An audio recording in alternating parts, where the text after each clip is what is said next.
Hi everyone, I'm Joanne with Newegg TV. I'm here to overview these Rosewill Legacy QT01 mid-tower computer cases. Let's get a 360 view of this case. It comes in a steel body. You also get some plastic construction, of course that is standard. However, the front panel is a mix of thermoplastic and aluminum alloy, so you get this kind of nice brushed look to it. And this case is designed for silence, so it's pretty sealed top, sides, and all that, except you do get some ventilation holes along the front panel edges right here and also right there. This is for your two front intakes.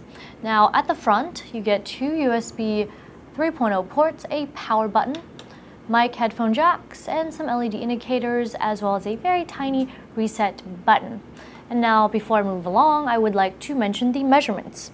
This case measures 7.68 inches wide, or 195 millimeters, 17.52 inches tall, or 445 millimeters, and finally 19.69 inches deep, or 500 millimeters, for those who prefer that measurement. And I'm going to go ahead and swing open this magnetic door. I don't believe you can orient it on this side. Doesn't look like it has that groove, but on this door you'll notice that you do get some sound dampening foam. This is of course to prevent the noise from escaping. And you also get three 5¼ inch drive bays, as well as a dust cover over the two fans. Now I'm going to go ahead and remove this real quick. Just go ahead and push the tab in and you should be able to remove it. There we go. Comes off rather easily. And then of course the bottom. One moment. Aha! And behind this you'll notice the mesh cover to capture that dust. Now here are the two pre-installed 120 millimeter front intake fans. Oh, and of course on the bottom, can't forget this, is your fan speed controller for high, stop, and low speeds. Of course, stop is to stop the fans from turning altogether. Now moving right along, clean left side panel. On the rear, you get a pre-installed 120 millimeter rear exhaust, and as well as mounting points for either 90 or 92. You're gonna have to double check on that. A couple grommets for routing your cables through, as well as your water cooling tubes. Here's a knockout for your motherboard I/O shield. 2, 4, 6, 7 expansion slots, some small honeycomb ventilation holes here, and a bottom power supply mount. Once again, very clean steel on this side. At the top of the case, you get more expansive steel, just a very clean look, and it looks like it's held together by these rivets here, so you won't be able to easily pop that off, but you probably won't be installing fans up there, as this is meant to be very quiet.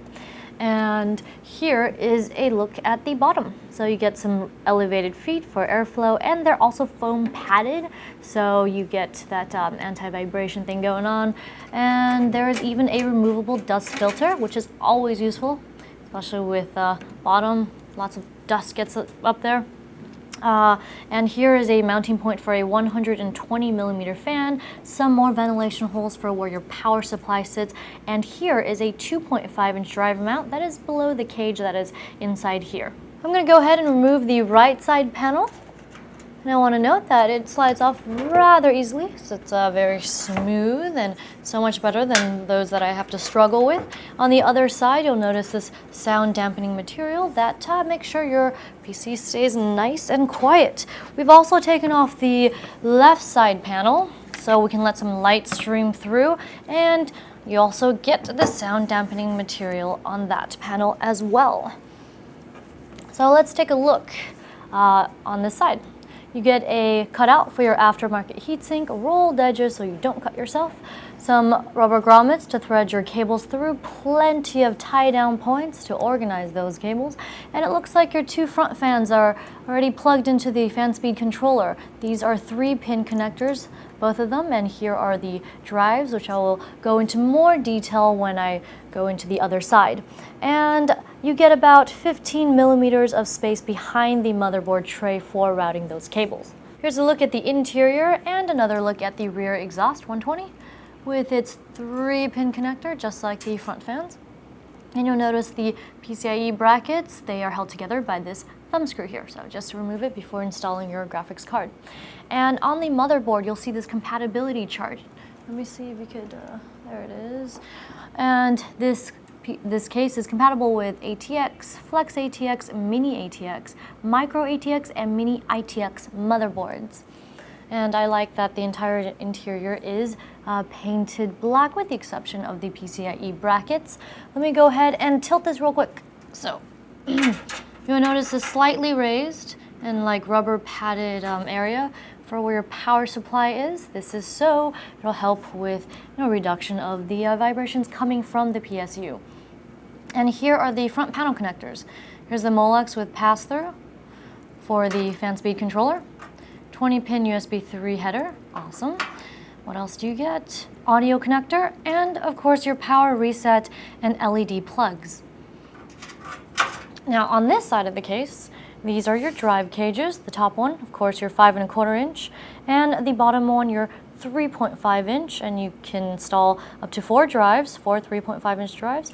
And behind this door, this is interesting, you have to remove these 2 thumb screws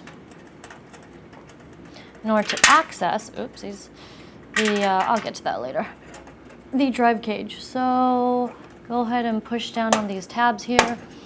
And here is your 2.5 inch drive cage. And now for clearance. So this case is compatible with a CPU cooler height of up to 160 millimeters or 6.2 inches, a video card length of 320 millimeters or 12.5 inches, and it supports standard ATX PS2 PSUs. I got so caught up in opening the drive door for you that I forgot to tell you how many drives it holds. So the 2.5 inch drive cage holds 4 2.5 inch drives, and the 4 3.5 inch with the addition of 1 2.5 inch beneath the 3.5 inch drive cage. And now for a look at the accessories. Of course, you get a user manual, and inside are picture diagrams on how to install everything. Very useful. Inside this brown box, let's see what you get. Mounting brackets for your 3.5 inch drives, as well as 2.5 inch drives. And in this baggie are some zip ties, gold motherboard standoffs, golden, and you also get a case lock kit right here, motherboard speaker, and the rest of the mounting hardware. Last but not least, we have these sticky, mysterious sticky looking pads. They are probably used for sound dampening. Now for a quick 360 look at the silver version. It's mainly the same except for this silver panel up here at the front, but I'll give you a look-see anyway if you are curious. Once again, painted black interior. Same thing, all the same. And one more thing I wanted to mention is the weight of the cases. I must have skipped over it last time, but it weighs 17.64 pounds or 8 kilograms, so it is fairly light, and anything under 20 pounds I am very good at carrying. That wraps up the overview on these Rosewill Legacy QT01 mid-tower computer cases. I'm Joanne, and if you enjoyed this video, be sure to subscribe to our Newegg YouTube channel as well as our other YouTube channels. Thanks for watching Newegg TV, and we'll see you next time.